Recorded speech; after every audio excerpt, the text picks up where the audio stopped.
Job లేక ఇబ్బంది పడుతున్నారా? అయితే మెడికల్ కోడింగ్ మీకు మంచి ఆప్షన్. వెంటనే కాల్ చేసి కోర్సులో జాయిన్ అవ్వండి. నమస్తే, welcome back to Suman TV. Present మనతో పాటు ఉన్నారు అనలిస్ట్ మందర్ కృష్ణారెడ్డి గారు. నమస్తే సార్. నమస్తే అమ్మా. సార్, H1B వీసా ఫీజెస్లో వచ్చినటువంటి మార్పులతోటి అమెరికాలో ఉంటున్నటువంటి ఆ బ్యాంక్స్ ఏవైతే ఉన్నాయో మన వాళ్ళపైన, తెలుగు వారిపైన, ఇంకా చెప్పాలంటే ఐటీ సెక్టార్లో ఉన్నటువంటి వారిపైన తీవ్ర ప్రభావం చూపిస్తున్నాయి. అంటే ఏదైతే వీసాకి సపోర్టివ్గా ఉంటాయో ఇవన్నీ కూడా కొంచెం కన్ఫ్యూజన్గా, అంటే వాళ్ళకి సపోర్టివ్గా ఉండకుండా ఈ ఫీజెస్ ఏవైతే పెంచారో వీటి వల్ల కొన్ని ఇష్యూస్ రావడం కూడా జరుగుతుంది. దానికి బ్యాంక్స్ కూడా కొంచెం సపోర్టివ్ అనేది కొంచెం తగ్గిందనే అనుకోవచ్చు అన్నట్టుగానే ఉంది. ఒకసారి బ్యాక్గ్రౌండ్ వెళ్ళి చెక్ చేస్తే సార్. అమెరికా అధ్యక్షుడు డొనాల్డ్ ట్రంప్ ఎన్నికల్లో ఇచ్చిన వాగ్దానానికి అనుగుణంగా అమెరికన్ వాసులకు ఎక్కువగా ఉద్యోగాలు దొరకాలి. ఇప్పుడు ఆ ఉద్యోగాల్లో ఎక్కువ భాగం వలసవాదులతో భర్తీ చేస్తున్నారు. కారణం ఏంటంటే అమెరికన్ నిబంధనల ప్రకారంగా అమెరికన్ పౌరులకు ఉద్యోగం ఇవ్వాలంటే మినిమం సాలరీస్ అనేవి, వేజెస్ అని చాలా హైయెస్ట్ రేంజ్లో ఫిక్స్ చేశారు. కాబట్టి ఆ ఉద్యోగానికి మామూలుగా అమెరికన్ పౌరులు సరిపోరని, ఆ క్వాలిఫికేషన్స్ అక్కడ వాళ్ళకు లేదని, లేదా అంత తక్కువ ఉద్యోగం వాళ్ళు చేయరని, ఇలాంటివి రకరకాల కారణాలు చూపిస్తూ అమెరికన్లకు రావాల్సిన ఉద్యోగాల్ని వలసవాదులకి, భారతీయులకి, ఇలాంటి వాళ్ళకి అక్కడ ఇచ్చేందుకు H1B వీసా, మిగతా వీసాలు కొన్నిటి తయారు చేయడం జరిగింది. వీటి వల్ల ఏమిటవుతుందంటే వలసవాదులు వస్తే వాళ్ళకి 4-5 టైమ్స్ తక్కువగా వాళ్ళకు జీతాలు ఇవ్వడానికి అవకాశం ఉంటుంది. రెండోది, ఎక్కువ టైం పని చేయించుకునే అవకాశం ఉంటుంది. హాలిడేస్, సండేస్లో కూడా అవసరమైతే వాళ్ళతో వర్క్ చేయించుకునే అవకాశం ఉంటుంది. తర్వాత ఒబీడియంట్గా ఉంటారు ఎక్కువ భాగం. అమెరికన్స్ అయితే ఇలా ఉండరు, ఫ్రెండ్లీ నేచర్గా ఉంటారు. ఎంత పెద్ద ఆఫీసర్ అయినా హాయ్ అని పిలుస్తారు తప్ప వాళ్ళు సరని కానీ ఇట్లాంటి కానీ ఉండవు. అది అమెరికన్ నేచర్గా ఉండదు, లేదు. కాబట్టి మన దేశం లాంటి దేశం నుంచి వెళ్ళినప్పుడు ఖచ్చితంగా అవన్నీ పాటిస్తారు. ఇన్ని రకాల ప్రయోజనాలు ఉన్నాయి కాబట్టి ఎక్కువగా ఇండియన్స్ని లేదా ఇతర దేశాల నుంచి తీసుకొచ్చుకోవడానికి ప్రయత్నం చేయడం జరుగుతుంది. ఇప్పుడు H1B వీసాలు $1,00,000 దాదాపుగా ప్రాసెసింగ్ ఫీజు పెట్టడం కానీ, ఇతర కొన్ని అప్లికేషన్ ఫీజులు పెంచేయడం కానీ, నిబంధనలు కఠినతరం చేయడం కానీ, తర్వాత భారతదేశం నుంచి తెచ్చే వాళ్ళకు కూడా 4-5 టైమ్స్ ఎక్కువగా సాలరీ ఇవ్వాలని చెప్పి నిబంధనలు తీసుకురావడం కానీ, ఇలాంటివన్నీ కూడా పెట్టడం వల్ల బయట నుంచి తెచ్చుకోవడం కన్నా లోకల్ వాళ్ళని తీసుకోవడం మేలనేటువంటిది కొంతమంది అభిప్రాయంగా తీసుకొని H1B వీసాలకు పోకుండా డైరెక్ట్గా అమెరికాలో ఉండే పౌరుల్ని ఎక్కువగా అపాయింట్ చేసుకోవడానికి బ్యాంకింగ్ రంగంలో ఎక్కువగా ఈ మార్పు జరుగుతుంది. పేరు పోసిన బ్యాంకులు చాలా వరకు దీంట్లోకి వస్తున్నాయి. నాస్కామ్ లాంటి సంస్థ, national association of software and service company, అలాంటి కంపెనీ కూడా దీనికి ఒత్తాసు పలుకుతూ 2 మార్గాలు సూచిస్తోంది. ఒకటి, మీరు అమెరికా పౌరులతో ఉద్యోగం చేయించుకోగలిగితే చేంజ్ చేసుకోండి, లేదంటే మీ బ్రాంచెస్ కొన్నింటిని మీరు అక్కడ షిఫ్ట్ చేసుకోండి. ఏ దేశంలో అయితే మీకు అనుగుణంగా ఉన్నాయో ఆ దేశాన్ని షిఫ్ట్ చేసుకోండి. అక్కడి నుంచి మీరు అవుట్సోర్సింగ్ ద్వారా పనులు చేయించుకోండి.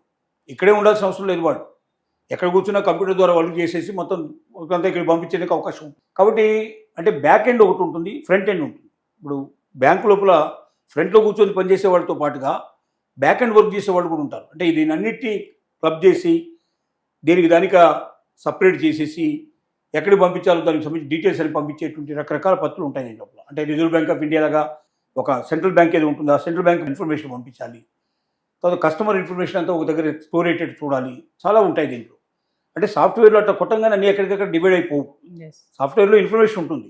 ఆ సాఫ్ట్వేర్లో ఉన్న ఇన్ఫర్మేషన్ తీసుకొని మళ్ళీ దేనికి దానికి సపరేట్ చేసేసి ఏ వింగ్ ఆ వింగ్ దానికి వచ్చినట్టుగా చేసి దాంట్లో ప్రాఫిట్ అండ్ లాస్ వ్యవహారం అన్నీ కూడా చూడాల్సిన అవసరం ఉంటుంది.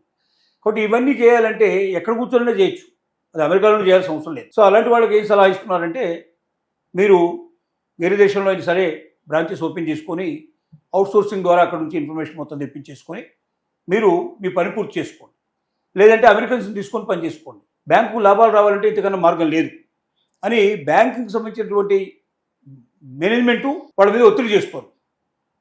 సో ఈ రకంగా మార్పు, గుణాత్మకమైన మార్పు కనపడుతుంది అక్కడ.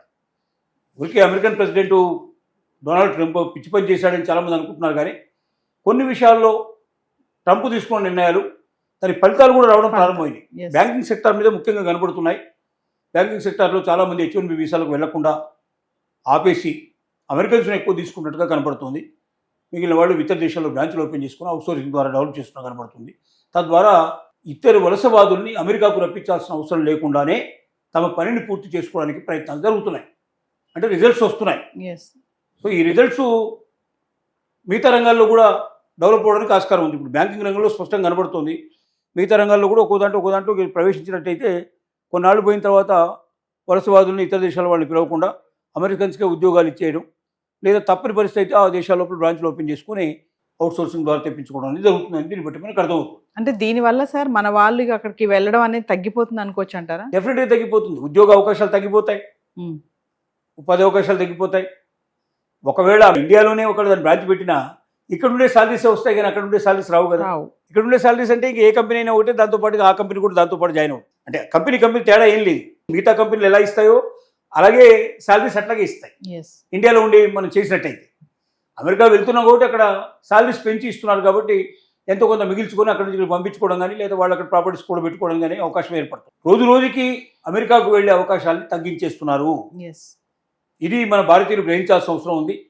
దాన్ని పట్టుకుని కూర్చొని నేను ఇంకా అమెరికాకు వెళ్ళాలని కలగనేదానికన్నా ఇండియాలో ఉన్నటువంటి అవకాశాన్ని అందిపుచ్చుకొని అంతకన్నా గొప్పగా సంపాదించుకునే అవకాశం, ఇక్కడ స్టార్టప్ కంపెనీలు ఓపెన్ చేసుకొని మనమే 10 మందికి ఉద్యోగాలు ఇచ్చే అవకాశాన్ని ప్రతి ఒక్కరు సద్వినియోగం చేసుకోవాల్సిన అవసరం ఉందని దీన్ని బట్టి మనకు అర్థమవుతుంది. అంటే సార్ ట్రంప్ ఎప్పుడైతే అధికారంలోకి వచ్చాడో ఎగ్జిక్యూటివ్ ఆర్డర్స్ పైన పెట్టిన ఫస్ట్ సైన్ ఏంటంటే ఇదే, ఇమిగ్రేషన్స్, ఇల్లీగల్ ఇమిగ్రెంట్స్ ఎవరైతే ఉన్నారో, ఎవరైతే వలసదారులు ఎవరైతే ఉన్నారో అందరినీ కూడా తిరిగి పంపించే ప్రక్రియ ఫస్ట్ మొదలు పెట్టాడు.